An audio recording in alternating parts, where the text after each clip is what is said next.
કેમ કે અમે આવશું તો જનતાએ ટેક્સના પૈસા જે સરકારને આપ્યા છે એનો યોગ્ય અને આયોજનબદ્ધ ઉપયોગ કરશું.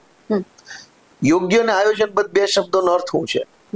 એક કે આપણી પાસે 100 રૂપિયા છે સરકાર તરીકે, એ 100 રૂપિયાને કઈ બાબત માટે પહેલા વાપરશો? પહેલા મેટ્રો ટ્રેન બનાવવામાં વાપરશો, કે પહેલા ગટર બનાવવામાં વાપરશો, કે શાળા બનાવવામાં વાપરશો, કે શેમાં વાપરશો? તો ઈ તમે વિવેક બુદ્ધિથી નક્કી કરો, એને યોગ્ય ઉપયોગ કર્યો કહેવાય. હવે ગામમાં શાળા ન હોય, સીધી રેલગાડી ઉપરથી ચલાવવું તો યોગ્ય ઉપયોગ નથી. અને બીજી વાત કે આયોજનબદ્ધ ઉપયોગ, એનો અર્થ શું?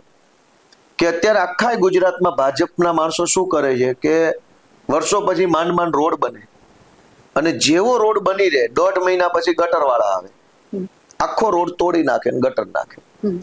માંડ ગટરનું કામ પૂરું થાય ત્યાં પાછા ટેલિફોનના તાર વાળા આવે, વીજળીના તાર વાળા, અમારા તાર ગયા, પાછું ખોદે. તમે આયોજનબદ્ધ રીતે પૈસા વાપરો તો સમયનો વેડફાટ ઓછો થાય, પૈસાનો વેડફાટ ઓછો થાય, અને માણસે જે ઇનકન્વીનિયન્સ ભોગવવું પડે છે, અસુવિધા, 2 વર્ષ કામ ચાલે તો 2 વર્ષ હેરાન થવાનું, તો એ જે ઇનકન્વીનિયન્સ છે એ ઓછું થાય. તો પહેલા આયોજનબદ્ધ રૂપે યોગ્ય અને આયોજનબદ્ધ ઉપયોગ કરીએ એવું અમારું આમ આદમી પાર્ટી માને છે.